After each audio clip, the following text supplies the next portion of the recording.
Love story ಗುನ್ನಾ cinema ಖ್ಯಾತಿಯ ನಟ ಮಯೂರ್ ಪಟೇಲ್ ಕುಡಿದ ನಶೆಯಲ್ಲಿ ಕಾರು ಅಪಘಾತವನ್ನ ಮಾಡಿದ್ದಾರೆ. ಸರಣಿ ಕಾರು ಅಪಘಾತಕ್ಕೆ ಕಾರಣ ಆಗಿದ್ದಾರೆ.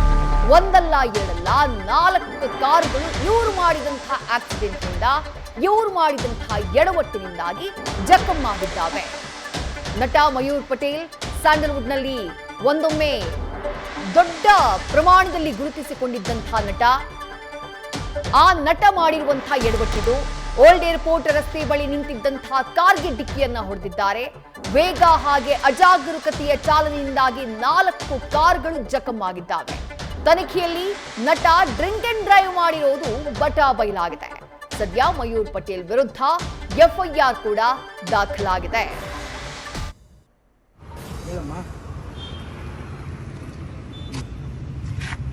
ಹೌದು, ನಾನು ಇನ್ನೂ ಮಾತಾಡ್ತಾ ಇದ್ದೀನಿ.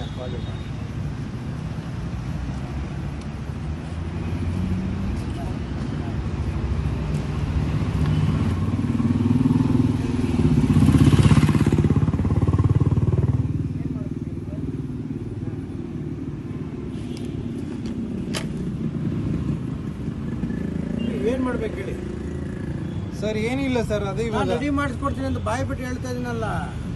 ಇದಕ್ಕಿಂತ ಹೆಚ್ಚು ಇನ್ನೇನು ಮಾಡ್ಬೇಕು ಹೇಳಿ ಸರ್? ನೀವು ರೆಡಿ ಮಾಡಿಸ್ಕೊಡ್ತೀರಾ ಗೊತ್ತು ಸರ್. ಇವಾಗ ಹೋಗ್ಬಿಟ್ರೆ ನಾಳೆ ನಿಮ್ನ ಹೆಂಗ್ ಹುಡ್ಕೋದು ನನ್ನ ಆಧಾರ್ ಕಾರ್ಡು ಸರ್, ನಂದೊಂದು ಫೋನ್ ನಂಬರ್ ಸರ್ ಗೊತ್ತು sir. Aadhaar card phone number ಎಲ್ಲ ಸಿಗುತ್ತೆ.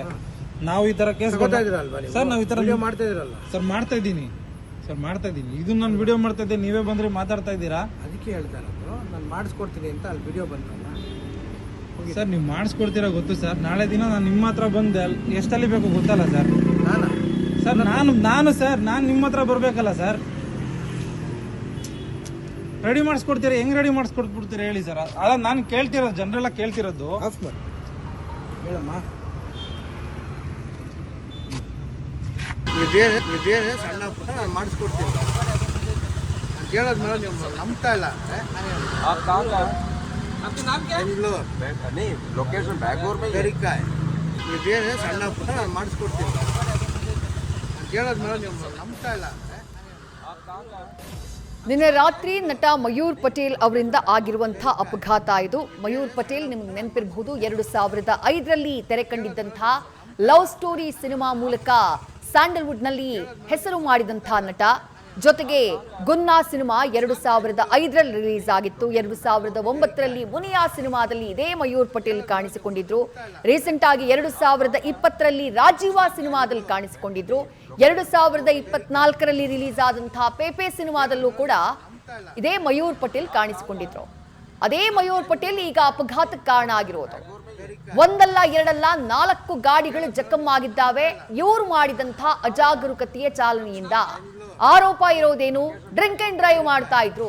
ಮದ್ಯ ಸೇವನೆ ಮಾಡಿ, ಲಿಮಿಟ್ಗಿಂತ ಹೆಚ್ಚು ಮದ್ಯ ಸೇವನೆ ಮಾಡಿ ಗಾಡಿ ಚಲಾಯಿಸಿದ್ದಲ್ಲದೆ ಬೇರೆಯವ್ರ ಗಾಡಿಗೂ ಕೂಡ ಎಡವಟ್ಟನ್ನ ಮಾಡಿಬಿಟ್ಟಿದ್ದಾರೆ. ಬೇರೆಯವ್ರ ಗಾಡಿಗೂ ಕೂಡ ಡ್ಯಾಮೇಜ್ ಮಾಡಿದ್ದಾರೆ ಅನ್ನುವಂತಹ ಆರೋಪ ನಟ ಮಯೂರ್ ಪಟೇಲ್ ವಿರುದ್ಧ ಕೇಳಿಬಂದಿದೆ. ನಿನ್ನೆ ರಾತ್ರಿ ಆಗಿರುವಂತಹ ಪ್ರಕರಣ ಇದು. ಸರಣಿ ಅಪಘಾತಕ್ಕೆ ಕಾರಣ ಆದಂತಹ ನಟ ಮಯೂರ್ ಪಟೇಲ್ ಅವರನ್ನ ಅಲ್ಲೇ ಗಾಡಿ ಜಖಮ್ ಆಗ್ತಾ ಇದ್ದ ಹಾಗೆ ಆ ವೆಹಿಕಲ್ಗಳ ಚಾಲಕರು ಯಾರಿದ್ರು ಅವ್ರು ತಡೆದಿದ್ದಾರೆ. ನಟ ಮಯೂರ್ ಪಟೇಲ್ ಅವರನ್ನ ಪ್ರಶ್ನೆ ಮಾಡಿದ್ದಾರೆ. ಆ ಸಂದರ್ಭದಲ್ಲಿ ಇಲ್ಲ, ನಾನು ಸರಿ ಮಾಡ್ಕೊಡ್ತೀನಿ, ನಾನು ಅದಕ್ಕೆ ಹಣ ಕೊಡ್ತೀನಿ ಅನ್ನುವಂಥ ಉತ್ತರವನ್ನ ಕೊಡುವಂತಹ ಪ್ರಯತ್ನವನ್ನ ನಟ ಮಯೂರ್ ಪಟೇಲ್ ಮಾಡಿದ್ದಾರೆ. ಬಟ್ ಆ ಸಂದರ್ಭದಲ್ಲಿ ಹೇಳಿ ಆನಂತರ ಕೈ ಕೊಟ್ಬಿಟ್ರೆ ಅನ್ನುವಂಥ ಕಳವಳ, ಆತಂಕ ಆ ಚಾಲಕನಿಗಿತ್ತು. ಆ ನಂತರದಲ್ಲಿ ಕಂಪ್ಲೇಂಟ್ ಕೂಡ ದಾಖಲಾಗಿದೆ.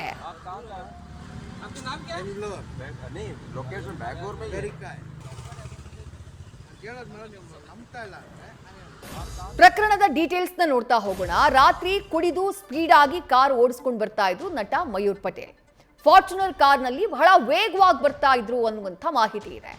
ರಾತ್ರಿ 10 ಗಂಟೆಯ ಸುಮಾರಿಗೆ ಸಿಗ್ನಲ್ ಬಳಿ ಕಾರ್ಗಳು ನಿಂತಿದ್ದಾವೆ. ಸಿಗ್ನಲ್ ಕ್ಲಿಯರ್ ಆಗಬೇಕು ಅಂತ ಹೇಳಿ ಕಾರ್ಗಳು ವೆಯ್ಟ್ ಮಾಡ್ತಾ ಇದ್ದಾವೆ. ಆ ಸಂದರ್ಭದಲ್ಲಿ ಹಿಂದಿನಿಂದ ಬಂದಂತಹ ಮಯೂರ್ ಪಟೇಲ್ ಅವರ ಕಾರು ಬಹಳ ವೇಗವಾಗಿ ಬಂದು ಕಂಟ್ರೋಲ್ಗೆ ಸಿಗದೆ ಸೀದಾ ಮುಂದ್ಗಡೆ ನಿಂತಿದ್ದಂತಹ ವೆಹಿಕಲ್ಗಳಿಗೆ ಡಿಕ್ಕಿ ಹೊಡೆದಿದೆ. ಓಲ್ಡ್ ಏರ್ಪೋರ್ಟ್ ರಸ್ತೆಯ ಕಮಾಂಡ್ ಹಾಸ್ಪಿಟಲ್ ಏನಿದೆ, ಆ ಆಸ್ಪತ್ರೆಯ ಸಿಗ್ನಲ್ ಬಳಿ ಆಗಿರುವಂತಹ ಅಪಘಾತ ಇದು. ನಟ ಮಯೂರ್ ಪಟೇಲ್ ಕಾರ್ ಸಿಗ್ನಲ್ ನಲ್ಲಿ ನಿಂತಿದ್ದಂತಹ ಕಾರ್ಗೆ ಹಿಂಬದಿಯಿಂದ ರಭಸವಾಗಿ ಡಿಕ್ಕಿ ಹೊಡೆಯುತ್ತೆ. ಆ ಡಿಕ್ಕಿ ಹೊಡೆದಂತಹ ರಭಸಕ್ಕೆ ಆ ಕಾರ್ನ ಮುಂಭಾಗದಲ್ಲಿದ್ದಂತಹ ವೆಹಿಕಲ್ಗಳು ಏನಿದ್ದಾವೆ ಅವುಗಳು ಒಂದಕ್ಕೊಂದು ಡಿಕ್ಕಿಯಾಗಿದ್ದಾವೆ.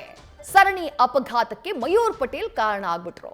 ಅತಿ ವೇಗ ಹಾಗೆ ಅಜಾಗರೂಕತೆಯಿಂದ ಚಾಲನೆ ಮಾಡಿದಂತಹ ಕಾರಣಕ್ಕಾಗಿನೇ ಈ ಆಕ್ಸಿಡೆಂಟ್ ಸಂಭವಿಸಿದೆ ಅನ್ನುವಂಥ ಮಾಹಿತಿ ಇದೆ.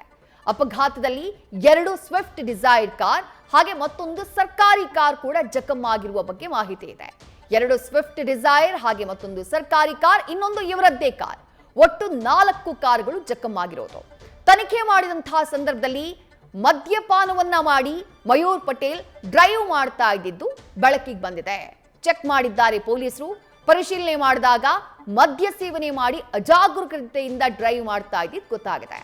ಇದು ಸಿನಿಮಾ ಅಲ್ಲ, ರಿಯಲ್ ಲೈಫ್ ನಲ್ಲಿ ಈ ರೀತಿ ಕುಡಿದು ಗಾಡಿ ಓಡಿಸಿದ್ರೆ ಏನು ಬೇಕಾದ್ರೂ ಆಗಬಹುದು ಅನ್ನೋದ್ರ ಅರಿವು ಮಯೂರ್ ಪಟೇಲ್ ಅಂತ ಒಬ್ಬ ನಟನಿಗೆ ಇರಬೇಕಾಗಿತ್ತು. ಆದ್ರೆ ಅವ್ರು ಮಾಡಿದ್ದು ಸರಣಿ ಅಪಘಾತ. ಈಗ ಮಯೂರ್ ಪಟೇಲ್ ವಿರುದ್ಧ ಎಫ್ಐಆರ್ ದಾಖಲಾಗಿದೆ. ಎಫ್ಐಆರ್ನ ಹಲಸೂರು ಸಂಚಾರಿ ಠಾಣೆಯ ಪೊಲೀಸರು ದಾಖಲು ಮಾಡಿಕೊಂಡಿದ್ದಾರೆ. BNS ಸೆಕ್ಷನ್ 285 ಅಂದ್ರೆ ನಿರ್ಲಕ್ಷ್ಯದ ಚಾಲನೆಗೆ ಸಂಬಂಧಪಟ್ಟ ಹಾಗೆ, ನಿರ್ಲಕ್ಷ್ಯದ ಚಾಲನೆಯನ್ನ ಮಾಡಿ ಬೇರೆಯವರಿಗೆ ಡ್ಯಾಮೇಜ್ ಮಾಡೋದು, ಅದಕ್ಕೆ ಸಂಬಂಧಪಟ್ಟ ಹಾಗೆ ದಾಖಲು ಮಾಡುವಂತಹ ಸೆಕ್ಷನ್ BNS 285 ಹಾಗೆ Indian motor vehicle act IMA act ನ 185ನೇ ಸೆಕ್ಷನ್ ಅಡಿಯಲ್ಲಿ ಪ್ರಕರಣವನ್ನ ದಾಖಲು ಮಾಡಲಾಗಿದೆ. IMA ಆಕ್ಟ್ ನ ಈ 185 ಸೆಕ್ಷನ್ ಏನಿದೆ ಇದು ಡ್ರಿಂಕ್ ಅಂಡ್ ಡ್ರೈವ್ ಗೆ ಸಂಬಂಧಪಟ್ಟ ಹಾಗೆ ಹಾಕುವಂತಹ ಸೆಕ್ಷನ್. ಆ 2 ಸೆಕ್ಷನ್ಗಳ ಅಡಿಯಲ್ಲಿ ಪ್ರಕರಣವನ್ನ ದಾಖಲು ಮಾಡಿಕೊಂಡಿದ್ದಾರೆ ಪೊಲೀಸರು. ಕಾರು ಚಾಲಕರು ಕೊಟ್ಟಂತಹ ದೂರಿನ ಮೇರೆಗೆ ನಟ ಮಯೂರ್ ಪಟೇಲ್ ಅವರ ವಿರುದ್ಧ ಎಫ್ಐಆರ್ ನ ದಾಖಲು ಮಾಡಿಕೊಳ್ಳಲಾಗಿದೆ. ಮಯೂರ್ ಪಟೇಲ್ ಅವರ ಫಾರ್ಚುನರ್ ಕಾರ್ ಅದನ್ನ ಕೂಡ ಸೀಸ್ ಮಾಡಿದ್ದಾರೆ ಪೊಲೀಸರು. ಅಪಘಾತ ಪ್ರಕರಣಕ್ಕೆ ಸಂಬಂಧಪಟ್ಟ ಹಾಗೆ ಸದ್ಯ ಪ್ರಕರಣವನ್ನ ದಾಖಲು ಮಾಡಿಕೊಂಡು ಗಾಡಿಯನ್ನ ಸೀಸ್ ಮಾಡಿದ್ದಾರೆ. ಆ ನಂತರದಲ್ಲಿ ಡ್ರಿಂಕ್ ಅಂಡ್ ಡ್ರೈವ್ ಟೆಸ್ಟ್ ಮಾಡಲಾಗಿದೆ. ಆ ಟೈಮ್ನಲ್ಲಿ ಇವರು ಆಲ್ಕೋಹಾಲ್ ಸೇವಿಸಿ ಡ್ರೈವಿಂಗ್ ಮಾಡ್ತಾ ಇದ್ದಿದ್ದು ಬೆಳಕಿಗೆ ಬಂದಿದೆ. ಆಲ್ಕೋಹಾಲ್ ಮೀಟರ್ನಲ್ಲಿ 152 mg ಪತ್ತೆಯಾಗಿದೆ. ಮಿನಿಮಮ್ ಎಷ್ಟಿರಬೇಕು ಅಂದ್ರೆ 100 ml ಬ್ಲಡ್ನಲ್ಲಿ ನಿಮಗೆ 30 mgಗಿಂತ ಮೀರಬಾರ್ದು ಯಾವುದೇ ಕಾರಣಕ್ಕೂ ಆಲ್ಕೋಹಾಲ್ ಕಂಟೆಂಟ್. ಆದ್ರೆ ಪರಿಶೀಲನೆ ಮಾಡುವಂತಹ ಟೈಮ್ನಲ್ಲಿ ಇವರು ಅತಿ ಹೆಚ್ಚು ಮದ್ಯವನ್ನ ಸೇವನೆ ಮಾಡಿ ಗಾಡಿಯನ್ನ ಚಲಾಯಿಸ್ತಾ ಇದ್ರು ಅನ್ನೋದು ಆಲ್ಕೋಹಾಲ್ ಮೀಟರ್ನಲ್ಲಿ ಗೊತ್ತಾಗಿದೆ. 152 ನಂಬರ್ ಅದು ಶೋ ಮಾಡಿತ್ತು. ಹಾಗಾಗಿ ನಟ ಮಯೂರ್ ಕಾರಿನ ಇನ್ಶೂರೆನ್ಸ್ ಕೂಡ ಲ್ಯಾಪ್ಸ್ ಆಗಿರೋದು ಪರಿಶೀಲನೆಯ ಸಂದರ್ಭದಲ್ಲಿ ಗೊತ್ತಾಗಿದೆ. ಅಂದ್ರೆ ತಪ್ಪಿನ ಮೇಲೆ ತಪ್ಪನ್ನ ಮಾಡಿದ್ದಾರೆ ಮಯೂರ್ ಪಟೇಲ್. ಹಾಗಾಗಿ ರಾತ್ರಿ 2 ಗಂಟೆಯವರೆಗೂ ನಟ ಮಯೂರ್ ಪಟೇಲ್ಗೆ ಪೊಲೀಸರು ವಿಚಾರಣೆಯನ್ನ ನಡೆಸಿದ್ದಾರೆ. ರಾತ್ರಿಯೇ ನಟನನ್ನ ಬಿಟ್ಟು ಕಳುಹಿಸುವಂತಹ ಕೆಲಸವನ್ನ ಪೊಲೀಸರು ಮಾಡಿದ್ರು. ಜೊತೆಗೆ ಮತ್ತೆ ನೋಟಿಸ್ ಕೊಟ್ಟು ವಿಚಾರಣೆಗೆ ನಟ ಮಯೂರ್ ಪಟೇಲ್ರನ್ನ ಪೊಲೀಸರು ಕರೆಯಲಿದ್ದಾರೆ ಅನ್ನುವಂಥ ಮಾಹಿತಿ ಕೂಡ ಇದೆ.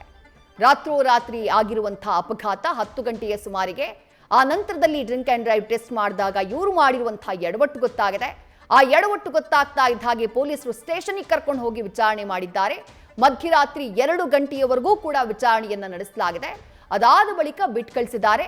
ಮುಂದಿನ ಹಂತದಲ್ಲಿ ತನಿಖೆಯ ಸಂದರ್ಭದಲ್ಲಿ ನೋಟಿಸ್ ಅನ್ನ ಕೊಟ್ಟು ವಿಚಾರಣೆಗೆ ಕರೆಯುವಂತಹ ಸಾಧ್ಯತೆ ಇದೆ. ಮತ್ತಷ್ಟು ಡೀಟೇಲ್ಸ್ ನಮ್ಮ ಪ್ರತಿನಿಧಿ ಚಂದ್ರಶೇಖರ್ ನೀಡ್ತಾ ಹೋಗ್ತಾರೆ. ಚಂದ್ರಶೇಖರ್, ಪ್ರಕರಣ ದಾಖಲಾದಂತಹ ನಂತರದಲ್ಲಿ ರಾತ್ರಿ 2 ಗಂಟೆಯವರೆಗೂ ವಿಚಾರಣೆ ನಡೆದಿದೆ. 2 ಸೆಕ್ಷನ್ಗಳು ದಾಖಲಾಗಿರೋದು BNS ಹಾಗೆ IMA ಆಕ್ಟ್ ಅಡಿಯಲ್ಲಿ. ಮಾಡಿರುವಂತಹ ತಪ್ಪು ಸಾಬೀತಾದ್ರೆ ಏನು ಶಿಕ್ಷೆಯಾಗಬಹುದು? ಸದ್ಯಕ್ಕೆ ತನಿಖೆ ಯಾವ ರೀತಿಯಾಗಿ ಸಾಗ್ತಾ ಇದೆ ಚಂದ್ರಶೇಖರ್?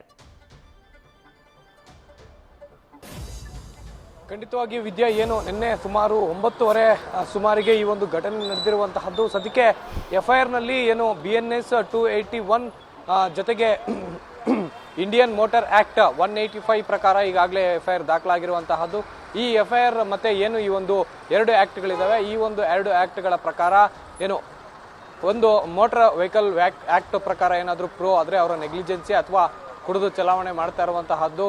ಈ ಒಂದು ಸಾರ್ವಜನಿಕ ಸ್ಥಳಗಳಲ್ಲಿ ಅಥವಾ ಸಾರ್ವಜನಿಕ ರಸ್ತೆಯಲ್ಲಿ ಒಂದು ಜೀವವನ್ನ ತೆಗೆಯುವ ಉದ್ದೇಶದಿಂದ ಏನು ಒಂದು ರ್ಯಾಶ್ ಡ್ರೈವಿಂಗ್ ಅನ್ನ ಮಾಡಿದ್ರೆ ಅಂತಹ ಒಂದು ಪ್ರಕರಣ ಸಾಬೀತಾದ್ರೆ ಅದಕ್ಕೆ ಸುಮಾರು 2 ವರ್ಷಗಳ ಕಾಲ ಜೈಲು ಶಿಕ್ಷೆ ಇರುವಂತಹದ್ದು. ಅದನ್ನು ಹೊರತುಪಡಿಸಿದ್ರೆ ಈಗಾಗಲೇ ಏನು 281 ಏನು BNS ಏನಿದೆ ಅದು ಕೂಡ ಸಾರ್ವಜನಿಕ ಸ್ಥಳಗಳಲ್ಲಿ ನೆಗ್ಲಿಜೆನ್ಸಿಯನ್ನ ವಹಿಸಿ ಒಂದು ಡ್ರೈವಿಂಗ್ ಮಾಡುವಂತಹ ಒಂದು ಸೆಕ್ಷನ್ ಆಗಿದೆ. ಆ ಒಂದು ಸೆಕ್ಷನ್ ಏನಾದರೂ ಪ್ರೂವ್ ಆದ್ರೆ 6 ತಿಂಗಳು ಜೈಲು ಅಥವಾ 1,000 ರೂಪಾಯಿ ದಂಡ ಇರುತ್ತೆ. ಇನ್ನು ಈಗಾಗಲೇ ಏನು ಅವರ ಒಂದು DD ಚೆಕ್ ಅನ್ನು ಕೂಡ ಮಾಡಿದ್ರಿಂದ ಆ ಒಂದು DD ಚೆಕ್ನಲ್ಲಿ 152 ಮೀಟರ್ ಶೋ ಆಗಿದೆ. ಹೀಗಾಗಿ ಎಲ್ಲೊಂದು ಕಡೆ ಅವರು ಹೆಚ್ಚು ಏನು ಮದ್ಯಪಾನವನ್ನು ಸೇವನೆ ಮಾಡಿದ್ದಾರೆ ಅನ್ನುವಂತಹದ್ದು ಈಗಾಗಲೇ ಆ ಒಂದು ಮೀಟರ್ ತೋರಿಸಿರೋದ್ರಿಂದ ಅದು ಕೋರ್ಟಿನಿಂದ ಒಂದು ನೋಟಿಸ್ ಬರುತ್ತೆ. ಆ ನೋಟಿಸ್ ಲಿಂಕ್ ಅನ್ನ ಕ್ಲಿಕ್ ಮಾಡಿದ್ರೆ ಅದು 10,000 ರೂಪಾಯಿ ದಂಡ ಇರುತ್ತೆ.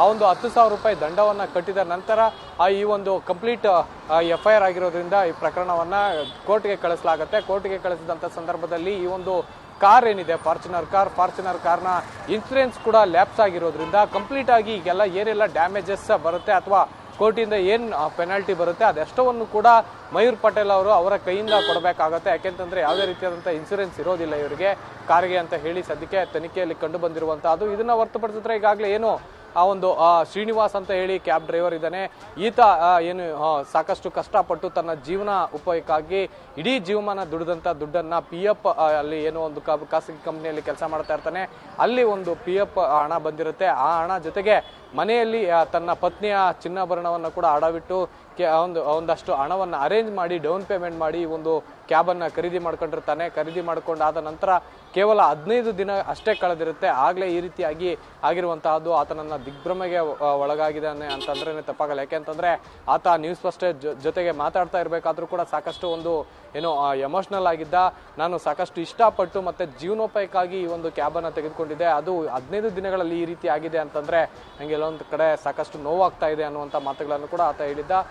ಈ ಒಂದು ವಿಚಾರಕ್ಕೆ ಸಂಬಂಧಪಟ್ಟಂತೆ ಈಗಾಗಲೇ ಹಲಸೂರು ಸಂಚಾರ ಪೊಲೀಸರು FIR ಅನ್ನು ದಾಖಲು ಮಾಡಿಕೊಂಡು ನೋಟಿಸ್ ಅನ್ನು ಕೊಟ್ಟಿರುವಂತಹದ್ದು. ನೋಟಿಸ್ ಕೊಟ್ಟು ಮುಂದಿನ ಕಾನೂನು ಕ್ರಮಕ್ಕೆ ಮುಂದಾಗ್ತೀವಿ ಅನ್ನುವಂಥ ಭರವಸೆಯನ್ನು ನೀಡಿರುವಂತಹದ್ದು. ವಿದ್ಯಾ, ನ್ಯೂಸ್ ಫಸ್ಟ್ ನಿರ್ಭೀತಿಯಿಂದ ನಿಮ್ಮ ಪರವಾಗಿ.